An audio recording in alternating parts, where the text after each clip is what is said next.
Hi, it's Mary Luehrsen, Executive Director of the NAMM Foundation, coming to you live from the NAMM Show here in Anaheim, California, with our first episode from the NAMM Show of Talking at Music Education.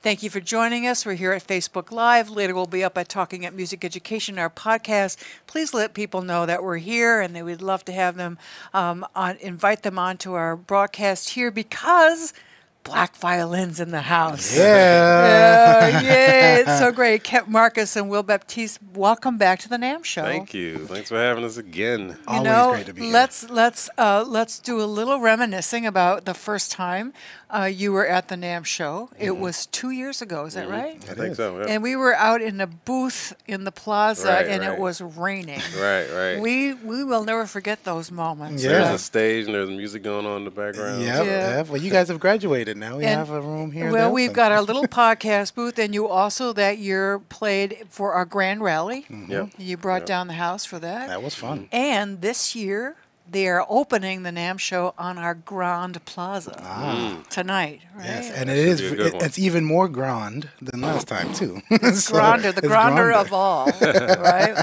So, what do you? You're in that. Tell us first of all, you're doing a set tonight. What is your standard gig now? As you guys are on the road, weeks and weeks of the year. Right. What are you doing? What's your gig that you're going to share with us tonight? Well, we play 90 minutes of Fury. It's basically, classical with hip hop, and we have all kind of things, smashed in between, whether it's, mixing like Bach and, Notorious B.I.G., or we'll mix, Cardi B and Mozart, or whatever. Right. And we just kind of try to do something that's always a really large net that we're trying to cast, and we're trying to showcase that you can do anything that you want to do. Just think about things in a different perspective, and try to always chase your dreams and your passion, and do what you love, because as you'll see tonight, we love what we do. Yeah. How big is the band? I want to talk about the style genre a little bit, but what's the instrumentation? Well, it's violin, viola, obviously, and Violin, viola. right? And I do a lot of vocal. I'm singing a lot Right. more now. So, and there's a drummer, Nat Stokes, and DJ SB. So it's definitely very, very hip hop. It's very live. It's not quiet. It's kind of loud, but I think it's fun. But I think we approach it in a way that everyone can relate and everyone can understand. So it's kind of the ultimate crossover, Right. Yeah. right? I mean, if it's like if we had to give 2-3 words to Black Violin, it's sort of the ultimate crossover band, right? Yeah, I because think you're so. both classically trained, right? I mean, you're cranking it out, right? You could spell Paganini, Yes. right? Yep. And then you went in and just created this genre of when you hear the concert or the gig, or it's you're going to hear Bach, and then you're going to hear Bach taken out to a place you never knew Bach could go, right? Exactly. That's Exactly. it. Yep. It's interesting when you say crossover, because it's like, as we get older, it's like, well, which side are we crossing over from? We have a new album that we just finished, and in the album, it's like we have a song that we did with it's a Serenade for Strings. It's a Dvorak piece, but what we did is we took it and we were like really, really classical with it. It flows just like Dvorak and everything, and then we put the beat to it now, and it's like we're thinking 15 years ago we probably would have just chopped it, sampled it, and it would have been more hip hop. And now it's sort of like, well, we're more classical almost, and bringing hip hop to classical. So it's like the word crossover is so interesting when you said that. It's just like, well, where are we crossing over from? And that's probably an overused term in a Right. way. Maybe the term blend or seamless, right? Mary, Right. That you're putting it out there, and it's just really high quality music. Yes, Yeah, thank thank you. you. I mean, that's the experience I've had. It's like, whoa, I never knew those pieces could fit Right. together. That's it. But it's a wonderful. Now, before we jump in a little bit, I was telling Kev that I wanted to talk about. You just got off a jazz cruise, Right. right? But you shared a bill with Take Six, We did. right? Yes, they actually. Well, we did 2 shows. They opened up for us, and then we opened up for them. So it's interesting because it's a cappella group, and they had some really groovy tunes in there where they kind of moved and the beat was hitting a little bit. But we're definitely very different from Take Six, but it makes sense. It doesn't. It's not necessarily odd for us to come after Take Six. Yeah, or vice versa. I would also say though, I mean, if all of us were sitting around the table, and we will do that someday. Yes, okay, let's do we'll it. have everybody around. But I would also say that Take Six has really great example of that blend crossover Right, thing. For sure. Because you talk about Bach. I mean, on their recent album, they did the classic choral Hallelujah that every high school choir will sing. Right, right. And they did it, kind of strict classical tempo, but then all of a sudden, all this jazz stuff just Right. comes like out of it, and you go, I never knew that could happen. Right, right. Yeah. Incredible Right. arrangements, definitely. Yeah. Yeah, they performed that actually on the cruise, and they're That's like a Bach for choirs. It is, I mean, it it's is. like the standard repertoire. It is, and I think that's an apt comparison where it's just like they are definitely blending genres in the same way. I think their genres are more classical and jazz. Like if you look at like their two outside ones, and boy, but their arrangements, I love them. They're killer. They They're are. Killer. They're so They're good. killer arrangements. So do you guys do all your own arranging? Do you do all your derivatives? I mean, because you start with like a standard chart, right? And then are you doing all that? Are you gonna Pretty much. I mean, for the most part. I mean, with this new album that we worked on, we're pretty much doing most of the arrangement. The cover stuff, like the serenade that we did, obviously it's Dvorak, It's so. Dvorak, so. Well, But, or like it's Hallelujah. I mean, it's Yeah. like there's Right. that bass. Right. Yeah. But we definitely tweak it to to make it fit us. And I think for us, it's important for us to, particularly when it comes to strings, that we're being who we are, being ourselves. So it's important that we approach it the way that we would, because that's how we've always done it, and we've had success doing it that way.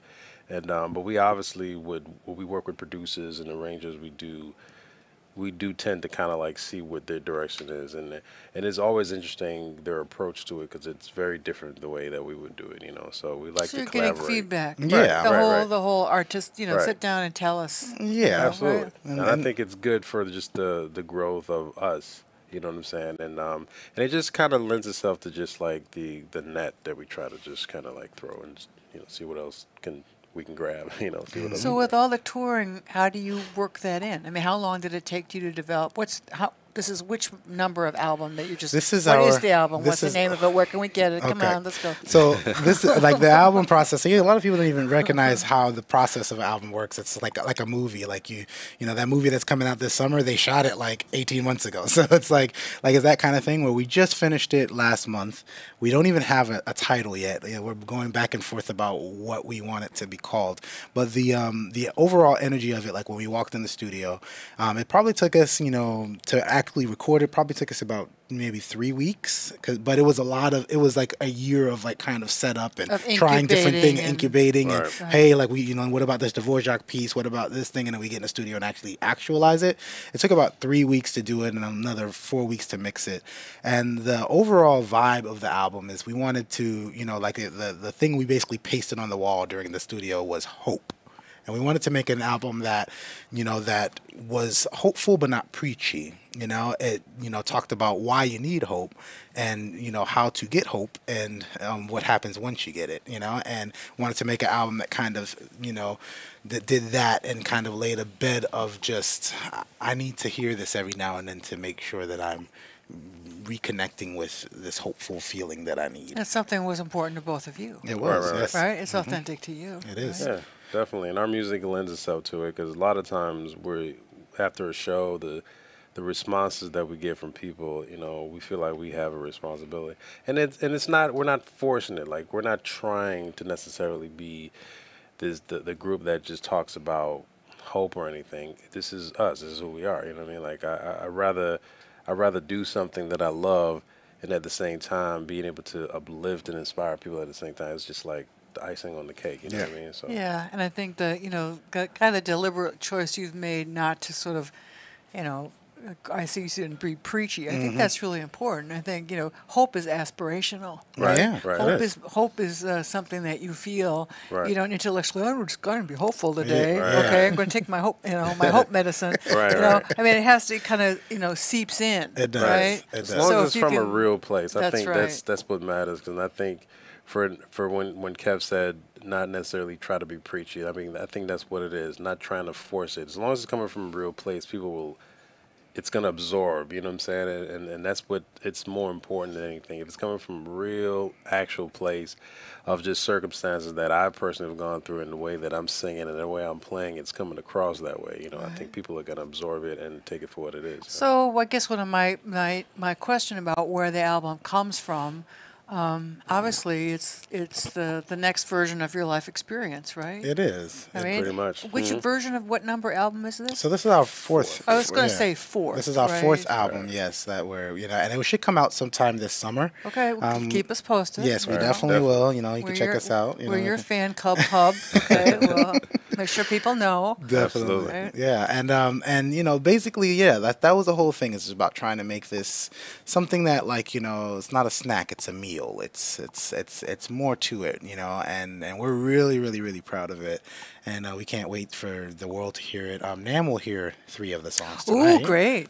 So that's wonderful to know. This is the first stop of our Impossible tour. It's the brand new tour, and it's really about showing the world that the impossible is possible, and that's the whole point of the album and this tour.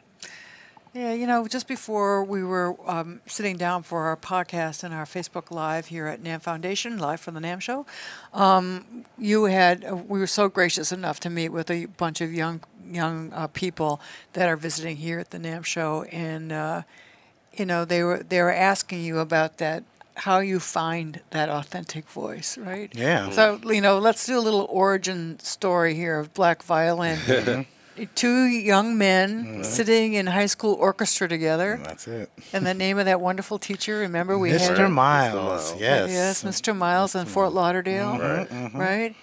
And then you both got scholarshiped into music education, music programs at Florida State. Is my right? Florida State and FIU. Florida International. Okay. Yep.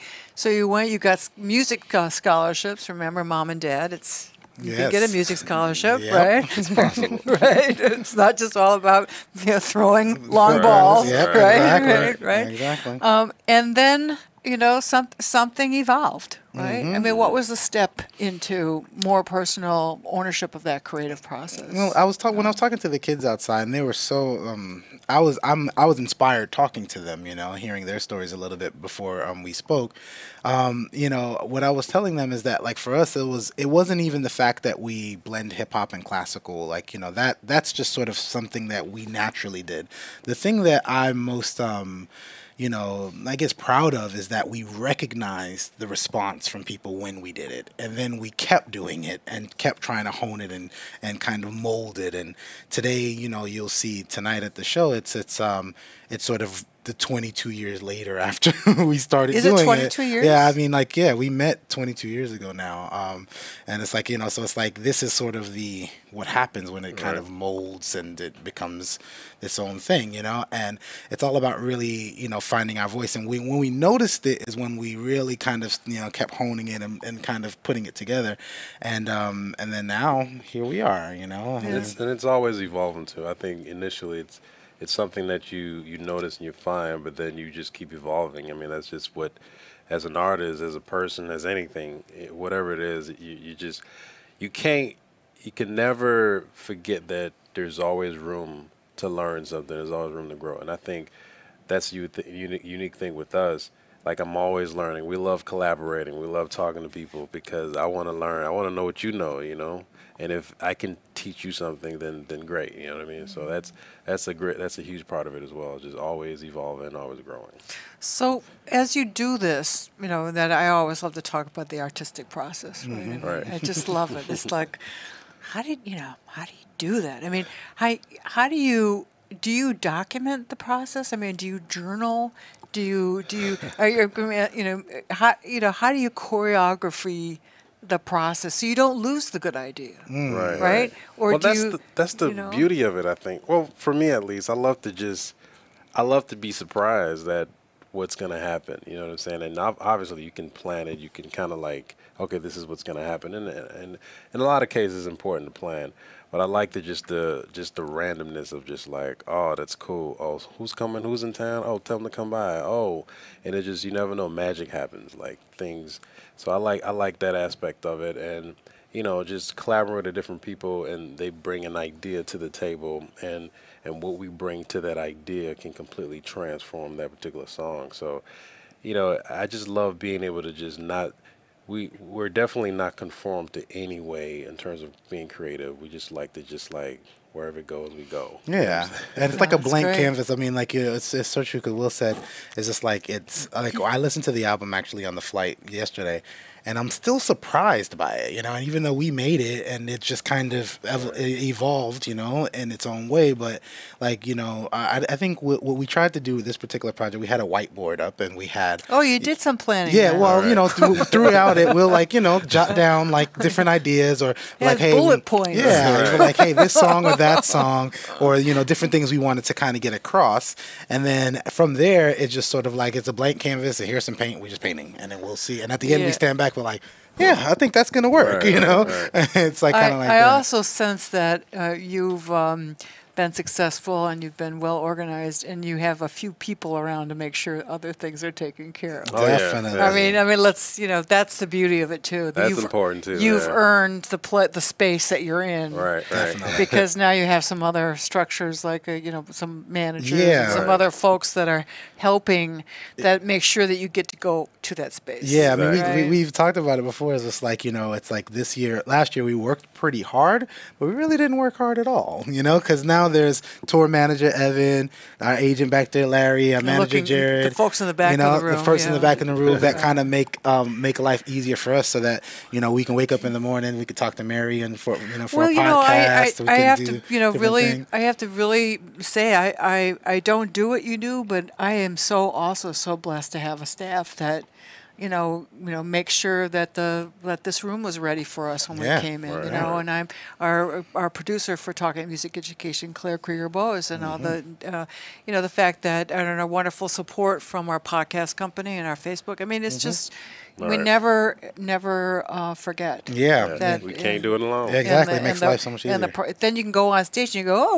what's in my head I want to do today. Yeah, exactly. Nice and fresh to jump on stage. So it's great. It's that's one of the good things about it. I mean, and sometimes people think that that's just kind of how it starts. They're like, oh, well, you've always had this, and it's like, years ago we were managing ourselves. We'll wake up in the morning, drive the minivan to the next show. Like we load in at the end of the show. I'm counting the merch, and that's how we started. And now we've been blessed enough to realize enough success that we can kind of have other people that we have do that. And but it didn't start like that. The hard work. I mean, way back 1,000 years ago when I was a classical flutist and studying with some very important people. One of them at Juilliard said, Julius Baker said, it's not talent. It's 1% talent and 99% hard work. It really is. It's including, getting the chops together, right? True. Yep. And then also the work of the business, of right? Course. If you guys hadn't put in those miles, you would have never. We wouldn't have survived long enough to realize the success. That's how it is, and I'm so thankful that we do know how to balance our books, or we do know how to look at contracts and set up certain things, and now I'm also thankful that we don't have to do it as much. Yeah, and you're helping other people. Yeah. But I think that. When we look forward, we want you to come back. Think of the NAMM Show as sort of a part of your universe. Of you got to touch every now and then. I love it. Yes. Promise us that. We promise. But we need to have you engaged also with our university program, our Gen Next program. As Christian did, your buddy in Take Six, Christian Dentley. Is he the second tenor or first tenor? I don't remember. He's one of those. I think he's one of the high voices. Definitely one of the high. Either at least second. And it turns out that Christian Dentley of Take Six went to high school with these two guys in Fort Lauderdale. Mm-hmm. There was something in the water. There was something in the suntan lotion. Yeah, must be. SFP. There's exactly, SFP talent. Musical Circle of Fifths. Must be. Circle of Fifths, like that. suntan lotion. I like that one. Yeah. Shouts out to Dilla High School. Yeah. never underestimate the value of school music, right? Yeah, Oh, never. absolutely. That's why we're here. If you guys hadn't, Teachers as well. Yeah. if you guys hadn't just bumped into it, you walked in through that door when you were 13, 14. Right. Right. Something like that. Yeah, so you've been involved with the Turnaround Arts Program when it was still under the Obama administration, Right. Yep. And then now it's transferred over to the Kennedy Center. Right. And your school is at home. Yes. Right. Tell us what you're doing with the school. So our school is Bethune-Cookman College, and we're kind of like the ambassadors, the Turnaround Arts ambassadors for this school, and we get to go there. And thankfully, we got the school that's right in our district, so it's like 10 When you minutes go from home, our- you get So to- when we go Right, home, we can go right. right over there. There is a really good string program there, and there always has been one. And it's funny because we chose that school because it's close, and we wanted to have a school that we can like literally touch all the time. B, we used the school. We went to the school before, and we shot one of our videos. It's called Triumph at that school, maybe 7-8 years ago, Right. and we used students at the school at the time and had them in the video, and we shot it in the orchestra room at the Right. school. So it just was a really natural fit, and we had been really good friends with the string teacher since. And since then we've had our welcome at the school, and we had a new song called Dreamer that we did a video for and released it. It was in a couple of campaigns. It was in a Bose commercial last year, and it was also in a American Family Insurance commercial, still going actually right now. And that song is called Dreamer, and we shot a video for it. Then like a week later, the kids loved the song so much that they shot a video for it, and they learned how to play Dreamer, and then they sent it to us maybe the beginning of the school year. Right. And then we posted it, and everyone loved it, and Bose loved it so much that they ended up donating a PA system to them. Right. And so it's like we're able to like go into a school that we have a strong connection with. It's the feeder school for our middle school and our high school, which have both since stopped having string programs, which we have to work which on. we'll work on. Yeah. And but it's so good that the feeder school is still very strong. So we said, let's go back into this feeder school, make sure we keep it up, and then now hopefully next year we'll get a sixth grade class into the middle school, and then hopefully 6 years from now we can graduate them from the high school that we. Well, I'm Christian serious Network. about helping with that. Yeah. Okay, I mean, and getting a NAMM member in that community, which we Right. know involved with this as well, because we have to go in and create some pressure. Yeah. Right. Exactly. Right? That's And what it is. so we want to we have a project now. Yes, we do. Right. Okay, we can call Christian Yeah, too, Right. of course. Exactly. right? And it's not just about you guys are showing up and doing remarkable things, but we also need the public school system to say we're going to Right. include it in our curriculum for Yeah, kids. that's the important it. part. That's the key. And also, too, I think the community and the parents, I think they have to understand the importance of the arts. And I think, I'm not sure that we do enough to educate the parents. You know what I mean? I think if it's anything else, whether it's football or basketball, I think the parents they're more aggressive in terms of like, no, you're not shutting this down. That's right. And I think Yeah. the parents can be instrumental in organizing and letting the school system understand and let them know, like, you need to add this to the curriculum. Yeah, we're going to when we find a time when you guys aren't on the road. That's the Right. first time. So between now and the end of the school year, there, unless it's a year-round school, Right. I mean, let's really find and bring in the Turnaround Arts team too, because our work through the NAMM Foundation is about building local coalitions and the role of local communities in making sure that these programs are there for kids. Parents are important. School leadership is really Absolutely. important. Artists, influencers like you guys out there, you're right there. And this is a story that we could tell too, right? Definitely. Yeah. Absolutely. I mean, if, bring back the middle school, instrumental music program. Yeah, for sure. It's not reasonable. I think it's really important, and it's one of our real goals right now is to try to be able to make that happen. And luckily with Turnaround Arts, we're kind of hoping that we're making the first steps and trying to kind of plant the seeds for it. And hopefully with you guys' help, we can kind of keep it moving. And now make we it need happen. some step-wide advocacy at work. Right. And that's, again, those are my chops, our chops at the NAMM Foundation. Yeah. And that's the help that we're helping our communities realize.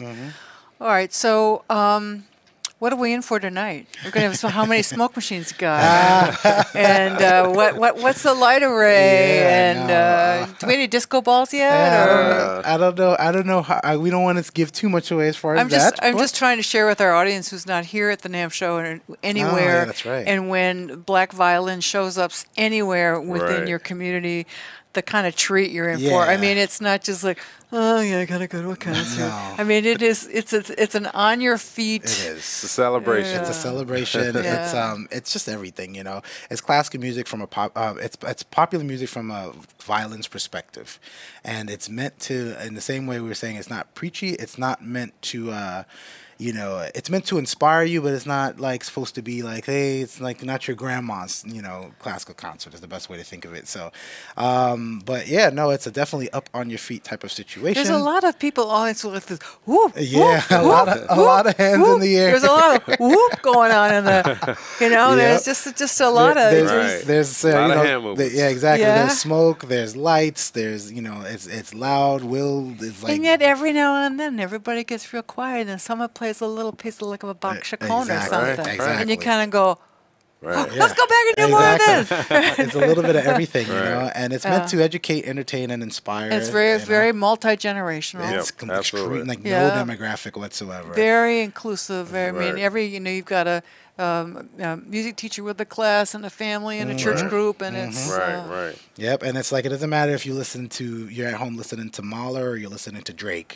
There's something for you, and it's and boy, doesn't our world need those connective. It really does. Tissues. It really does, and we're just lucky and blessed that we're able to to do this and that it's still working. Like when I was telling the kids outside, it's like I look down at every show and I looked at it and I'm like, wow, I can't believe I'm still playing this instrument that I learned in middle school. You know, it's just this. Everyone takes a class. They play clarinet or flute or you sing or something, and because of that education and the music education we got, we've realized this amazing dream and have the best job in the world, and it's just truly a blessing. And sometimes I have to pinch myself to make sure you're giving a real blessing to the world through your music.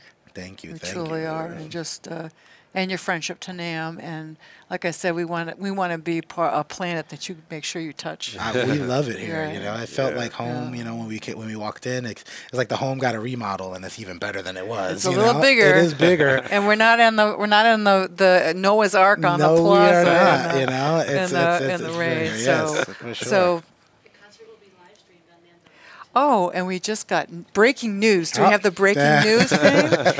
That the concert, which starts about 6:15 West Coast time, about tonight, you'll be on stage, will be live streamed at NAMM.org. Awesome. Wow. So the world, we'll make sure all our Twitter feeds go crazy in the next hour to make sure the world knows that they can have this great experience. Any final thoughts to share with us? We send off. Well, just to speak to the kids, because what we do in our concert, we always leave a moment to speak to kids, and the most important thing about what we're gonna do and what we do and what you're gonna see tonight is just that we're thinking about something that's been around here for hundreds of years, and we're just thinking about it in a different perspective. So we like to leave every situation, every stage, every interview with a challenge to the kids or anyone that's listening or watching. Is just try to think about things in a different perspective, and what can you do that no one's seen before? How can you try to pioneer something and do something different, and better yet, how can you do that while being truly true to yourself and really fulfilling your own passion? So we'll leave everyone with that challenge about how to think outside the box and break stereotypes and do something that you love. Yeah, same. I'm excited about this live stream. I think that's going to be really cool. So check it out. Make sure you check out the live stream. And also we're on tour right now, Impossible Tour. So we're definitely at a city near you. So wherever you're at. And they're blackviolin.com. Blackviolin.net. It's a really long, intimidating list of shows. But there's a schedule. There's a schedule. It's like there's a schedule. The first, I think we have 60 or 70 shows already listed. Tickets are available. Tickets are available wherever you're at. And iTunes for the albums, of course, and it's iTunes, everything. YouTube, just wherever you guys get your music from, we're there. Yeah, just go and experience them, and you'll never forget it, and you'll be a fan, and you'll want to keep having them come back and talk to you. And they're just sweet, sweet, sweet guys. Both dads, they're producing a lot of beautiful kids the last couple of years too. So they decided to have their own chamber orchestra. It's getting becoming larger. This chamber orchestra. Yeah. So thank you so much for being a part of Talking at Music Education, our live Facebook live here from Live at the NAMM Show. our wonderful friends here at Black Violin. Live stream tonight at NAMM.org. It's about 6:15 Pacific Coast time. And thanks, Black Violin. And thanks to all of you for joining us for Talking Up Music Education, a podcast of the NAMM Foundation. Sweet. Yay,